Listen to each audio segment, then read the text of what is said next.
आस्था हर राह में, आस्था हर चाह में, आस्था हर भाव में, आस्था सद्भाव में।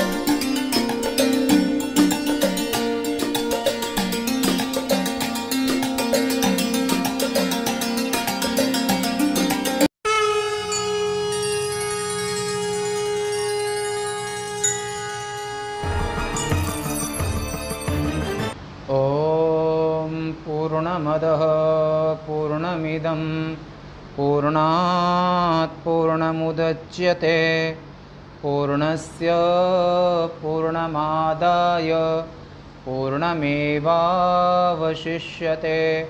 ॐ शान्तिः शान्तिः शान्तिः।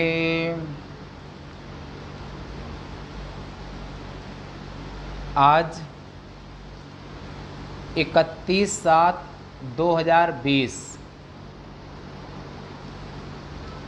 नित्य प्रति क्रमशः सायंकाल के सत्र में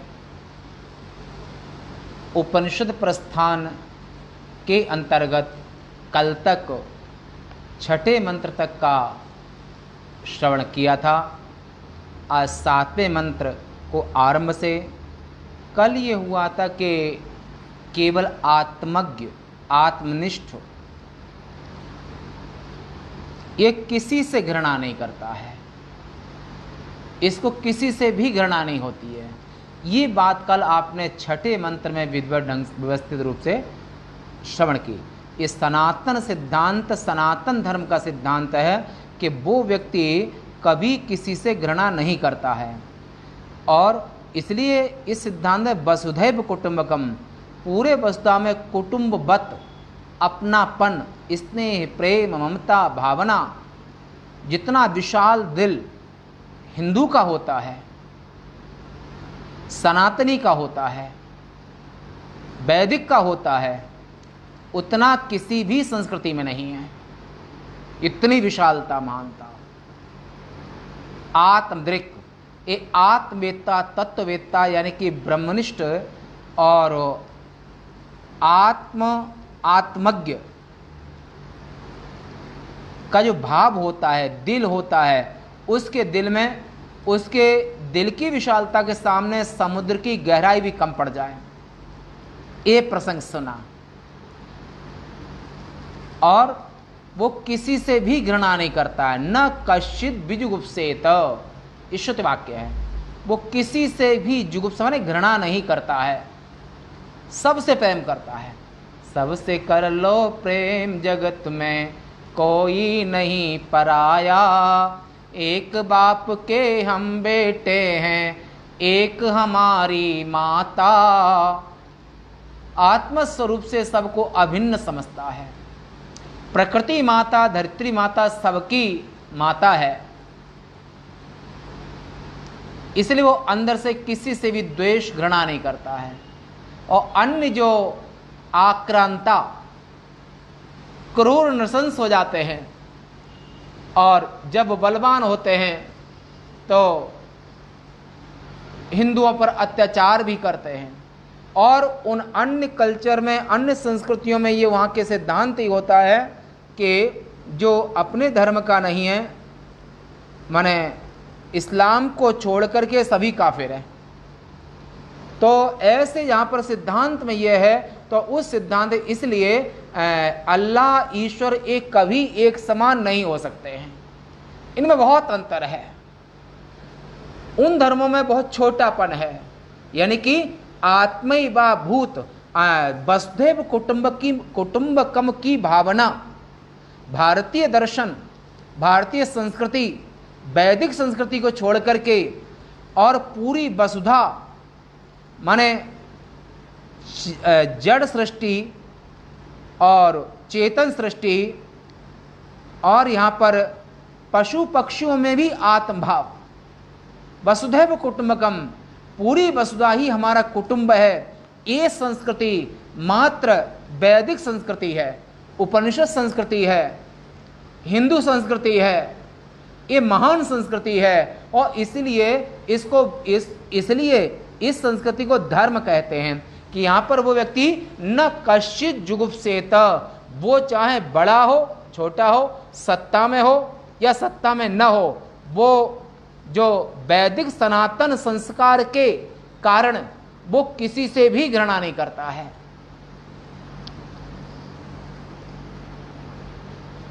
अगले इसमें कहते हैं कि इयम एव अर्थम अन्योपि मंत्र आह। जो पहले विषय कह चुके हैं, तत्वज्ञ आत्मज्ञ किसी से घृणा नहीं करता है, और उसी विषय को यहां पर अगले मंत्र से उसी विषय का विस्तार करते हैं। यस्मिन् सर्वाणि भूतानि आत्मैवाभूद्विजानतः तत्र को मोहः कः शोकः एकत्वमनुपश्यतः। यस्मिन् सर्वाणि भूतानि आत्मैवाभूद्विजानतः तत्र को मोहः कः शोकः एकत्वमनुपश्यतः। पदच्छेद। यस्मिन् सर्वाणि भूतानि आत्मा एव अभूत विजानतः तत्र तस्मिन् स्थले, माने ब्रह्माकार वृत्ति काले, माने आत्मस्थिति काले, आत्मस्वरूप में जब मन स्थित होता है, तस्मिन् काले, तत्र माने उस अवस्था में, को मोहा, ऐसे आत्मज्ञ को मोह कैसे हो सकता है, कह शोका, उसे शोक भी कैसे हो सकता है। क्यों? एकत्वम अनुपश्यतः। वो जैसे शिव पुराण में सुना था कि संपूर्ण ब्रह्मांड भगवान महेश्वर का शिवलिंग है, और इस ब्रह्मांड में जड़ भी है चेतन भी है, यानी कि जंगम भी है और स्थावर भी है। पेड़ पौधे पहाड़ वन प्रदेश ये सब स्थावर में आते हैं। जंगम में मनुष्य पशु पक्षी कीड़े मकोड़े हिरन शेर चीता ये सब जंगम में आते, चलने फिरने वाले। तो जो शिव भक्त है वो अपने आराध्य शिव की पूजा प्रत्येक प्राणी में भी करता है।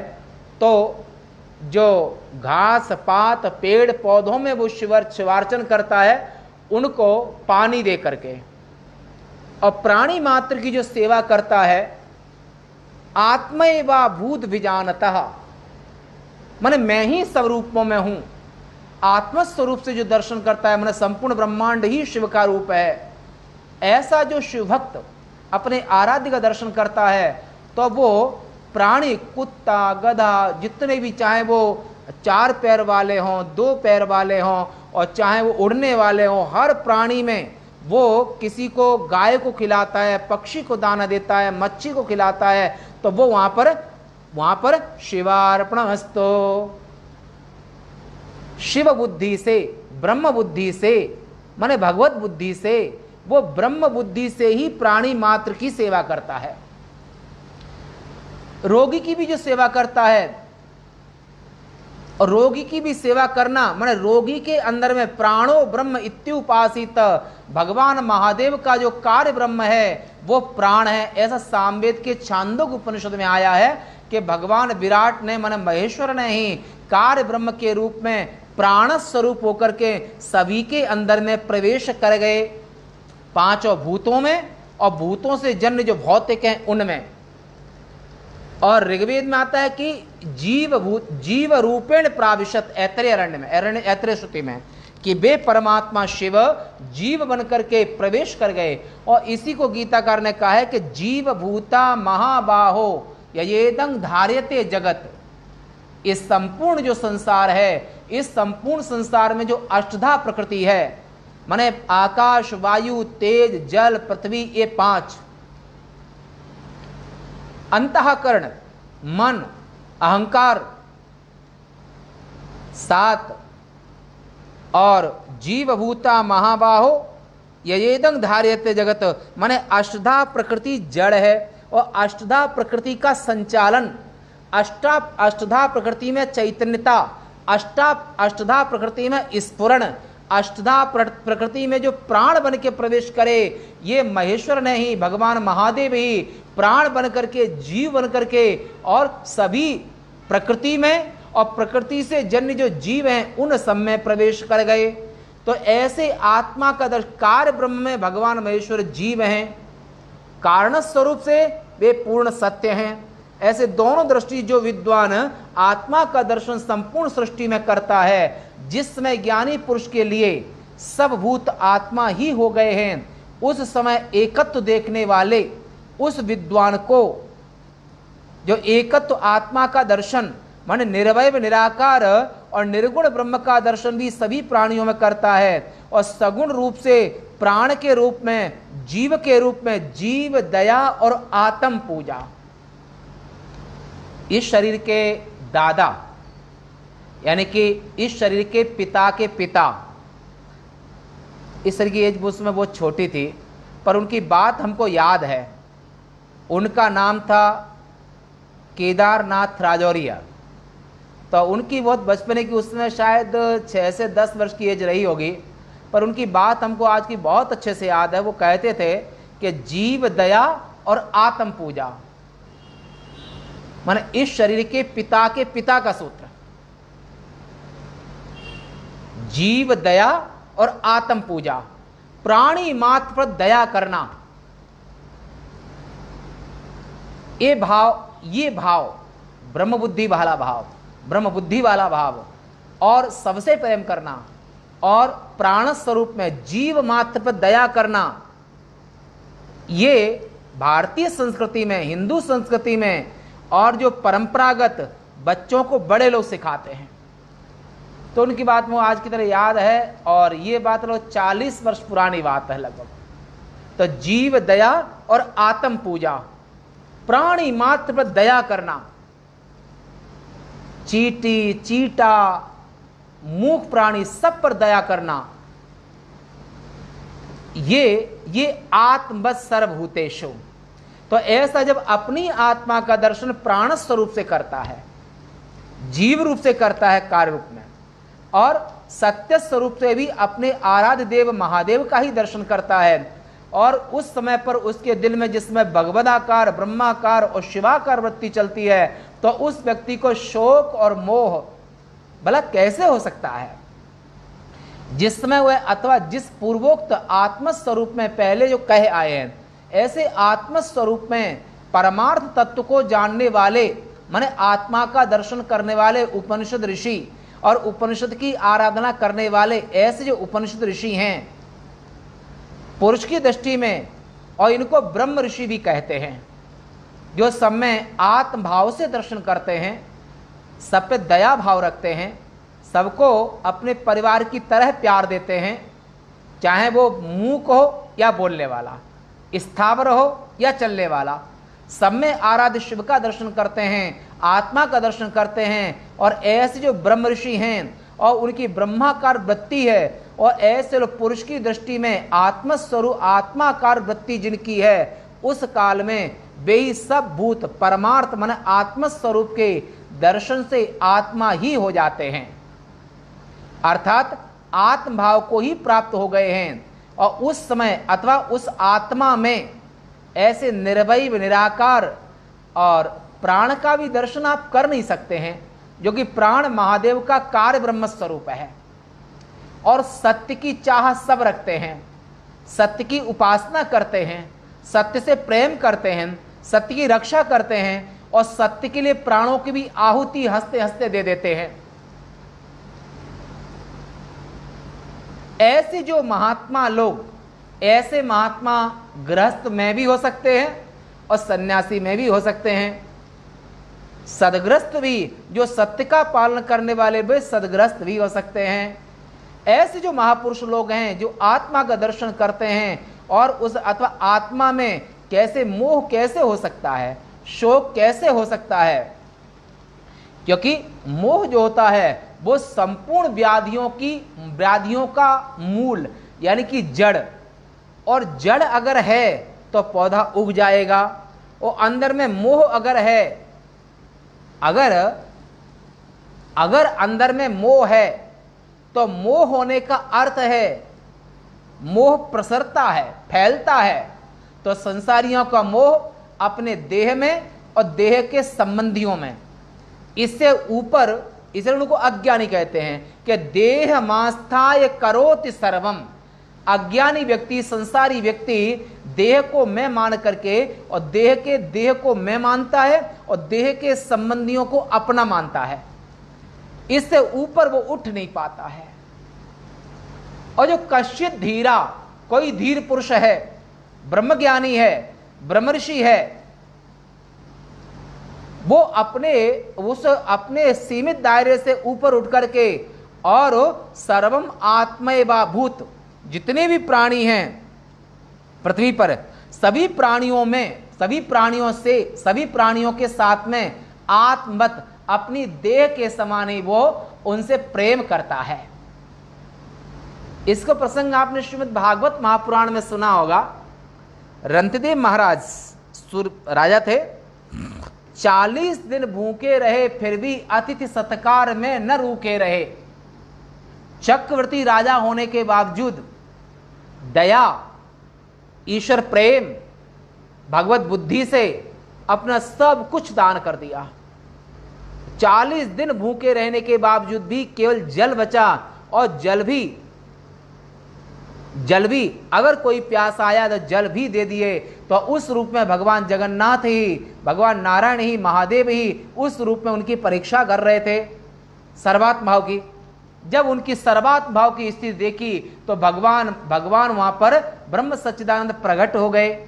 जब प्रकट हो गए तो वहां पर उन्होंने इच्छित वरदान मांगने के लिए कहा। तो ऐसी सर्वात्म भाव वाली बुद्धि, आत्मैवा भूत विजानतः वसुधैव कुटुंबकम, ये जो बुद्धि है, ये बुद्धि सबसे बड़ी बुद्धि है। ब्रह्म दृष्टि उत्कर्षात, संसार में जितनी भी बुद्धि है, जितनी भी दृष्टि है, उन सबसे बड़ी दृष्टि ब्रह्माकार बुद्धि है, आत्माकार बुद्धि है।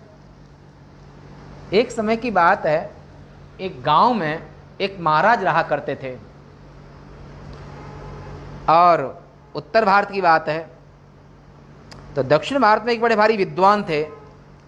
तो उन सन्यासी महाराज की ब्रह्मनिष्ठा और विद्वता पूरे संसार में प्रख्यात थी। तो द्वैतवादी उनने संग महाराज जो अद्वैतवादी हैं, इनके यहां पर हम द्वैत सिद्ध करके और शास्त्रार्थ करेंगे। अपने वहां से चल दिए, बड़ा भारी यश उनका भी था। सन्यासी महाराज के पास आए, शंकराचार्य परंपरा से थे। तो सन्यासियों में या तो जटा रखते हैं या फिर गुटागुट रखते हैं। तो हर पूर्णमासी को सन्यासी और नैष्ठिक ब्रह्मचारी छौल कर्म कराते हैं। तो एक दिन पहले आ गए तो उनसे कहा ठीक है, पूर्णमासी के दिन जब हम सुबह कार्य से निवृत्त हो जाएं तो शास्त्रार्थ करेंगे। तो नाई आता था, नाई ने बाल बनाए, और उन महाराज ने, सन्यासी महाराज ने नाई से कहा कि आप तो ईश्वर के अंश हो, आप तो ब्रह्म स्वरूप हो, आप तो परमात्मा हो। और वो जो शास्त्रार्थ करने वाले द्वैतवादी बड़े भारी आचार्य, वो भी वहां पर थे। तो सन्यासी महाराज के जो नाई था, वो सन्यासी महाराज के चरणों में दंडवत प्रणाम करने, महाराज आप हमको भगवान कह करके, आत्मा कह करके अगर ऐसे कहोगे तो किस नरक में हमको जाना पड़ेगा, हम भगवान कैसे हो सकते हैं। और ये सब बात वो द्वैतवादी जो आचार्य विद्वान थे वो सुन रहे थे। तब महाराज ने वहां पर उन द्वैतवादी आचार्य थे, उनसे इशारे में कहा कि आप, और वो भी समझ गए, विद्वान तो वो भी थे, कि जब द्वैत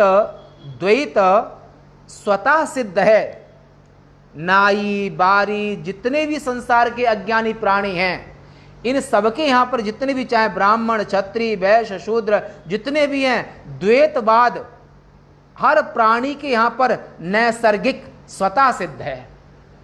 जो स्वतः सिद्ध है, और इतने बड़े विद्वान होकर के सन्यासी से, जो दंडी स्वामी थे सन्यासी से शंकराचार्य परंपरा से थे, तो उनसे शास्त्रार्थ करने आए किस विषय को सिद्ध करने के लिए? द्वैतवाद को सिद्ध करने के लिए।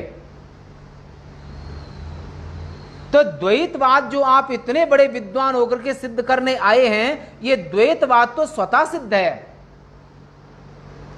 जो अज्ञानी प्राणी है देह मास्थाय, जो देह को मैं मानता है, वो अपने आप को आत्मा नहीं मान सकता है, वो भगवान नहीं मान सकता है, वो मुक्त आत्मा नहीं मान सकता है।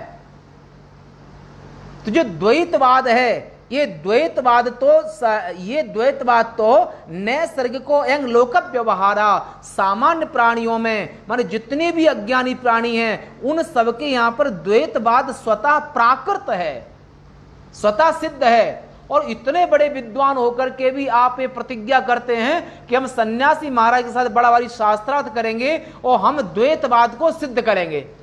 तो इतनी बड़ी विद्वता लेकर के उस विद्वता से आप जिस द्वैतवाद को सिद्ध करना चाहते हैं, वो तो बिना पढ़ा लिखा व्यक्ति के यहां पर भी स्वतः सिद्ध है।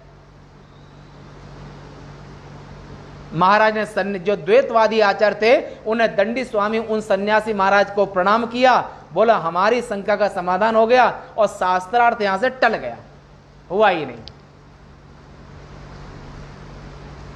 और जो शास्त्र सिद्ध करना चाहते थे वो तो एक नाई ने सिद्ध कर दिया। तो ऐसे यहां पर जो द्वैतवाद है वो तो हर प्राणी के यहां पर स्वतः सिद्ध है। अद्वैतवाद को सिद्ध करने के लिए, अद्वैत भाव में जीने के लिए, आत्मा मैं हूं इस निष्ठा को पालने के लिए, इस निष्ठा में रहने के लिए सभी शास्त्र, सद्गुरु, विद्वान, भगवान, और भगवान भी कहते हैं कि मम दर्शन फल पर मैं अनुपा, जीव पाव निज सहज स्वरूपा। भगवान की कृपा का, भगवान के अनुग्रह का, भगवान ईश्वर के अनुग्रह का जब उनका अनुग्रह होता है तो वहां पर जायते अद्वैत वासना। विवेक चूड़ामणि, जब बहुत पुण्यों का उदय होता है, बहुत बड़ी तपस्या जब सिद्ध होती है, बहुत जन्मों के जन्म जन्मांतरी जब यज्ञादि का जब बड़े भारी पुण्य जब पुण्य सिद्ध होते हैं, तब वहां पर उस जीव के अंतःकरण में जायते अद्वैत वासना,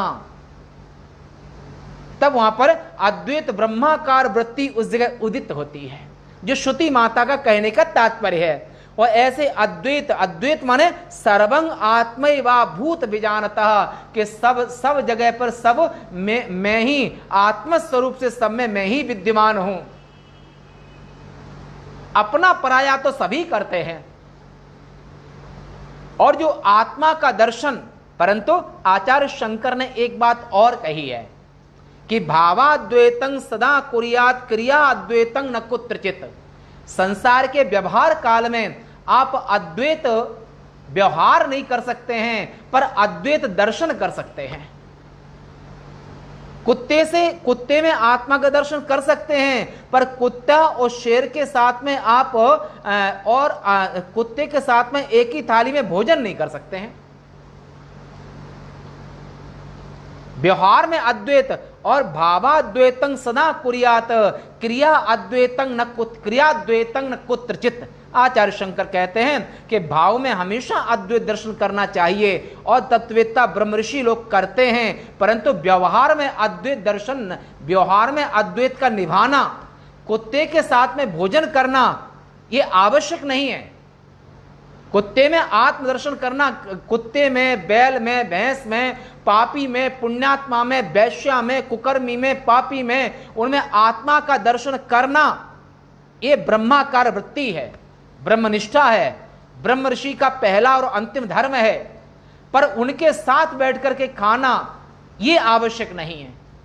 ये आचार्य शंकर ने अपने सिद्धांत ये भी कहा है।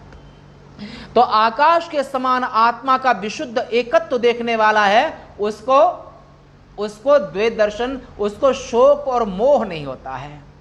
क्या मोह और क्या शोक, इस प्रकार अविद्या के कार्य स्वरूप शोक और मोह की आक्षेप रूप असंभवता दिखला करके कारण सहित संसार का अत्यंत ही उच्छेद प्रदर्शित यहां पर इस श्रुति के मंत्र से संसार के अत्यंत अभाव का, क्योंकि श्रुति मत तात्पर्य है जो पहले नहीं बाद में नहीं बीच में प्रतीत हो रहा है उसी का नाम मिथ्या है। और संसार की एक भी वस्तु, व्यक्ति, वस्तु और क्रिया नहीं है जो कि शाश्वत हो।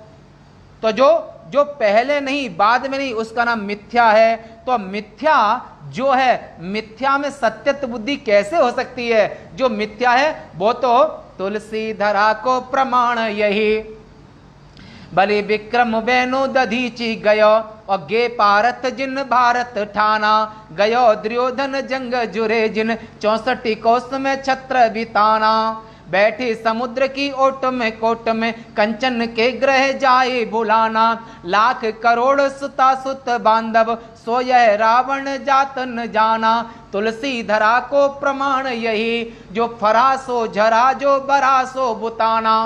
अगर जन्म हुआ है तो मृत्यु अवश्य होगी, इसलिए विवेकी पुरुष आत्मज्ञ ब्रह्मर्षि कभी शोक नहीं करते हैं। जो जन्मा है उसकी मृत्यु अटल सत्य है। और संसार में कोई भी संबंध, माता पिता भाई बंधु जितने भी संबंध हैं वो शाश्वत कोई भी नहीं होते हैं। और सबके इस संसार में आने और जाने का समय सबका निश्चित होता है, मिलने और बिछुड़ने का समय भी निश्चित होता है। इसलिए आत्मैवा भूत विजानता, पर आत्मा में कभी कोई परिवर्तन नहीं होता है। ऐसे अपरिवर्तनीय आत्मा को सत्य जानते हैं, परिवर्तनशील संसार को मिथ्या जानते हैं। और यही बात गीताकार कहते हैं कि विनश्यसु अविनश्यंतम तिष्ठन्तम परमेश्वरम। ब्रह्मर्षि, ब्रह्मवेत्ता, सन्यासी और महात्मा जन इस विनाशी संसार में अविनाशी का जो दर्शन करता है यही सबसे उत्तम तपस्या, साधना, उत्तम दृष्टि है। इस श्लोक का ये तात्पर्य यहाँ पर कहते हैं। अब आज की सेवा यहीं तक, शेष कल पुनः मिलेंगे। और इस उपनिषद प्रस्थान में आए हुए जो उपनिषद लाइव में उन सभी के लिए, सभी पुण्यात्माओं को हमारा ओम नमो नारायणाय। वाणी को यहाँ विराम देते हैं। आज की सेवा यहीं तक स्वीकार करो। शेष वार्ता ईश्वर इच्छा। पूर्णमदः पूर्णमिदं पूर्णात् पूर्णमुदच्यते पूर्णस्य पूर्णमादाय पूर्णमेवावशिष्यते। ओम शांति शांति शांति। शंकरं शंकराचार्यं केशवं बादरायणं सूत्रभाष्य कृतौ वंदे भगवन्तौ पुनः पुनः। ईश्वरो गुरुरात्मेति मूर्तिभेद विभागिने व्योमवद्व्याप्तदेहाय दक्षिणामूर्तये नमः। ओम शांति शांति शांति। सत्य सनातन धर्म के शंकराचार्य भगवान के नमः। पार्वती पतये हर हर।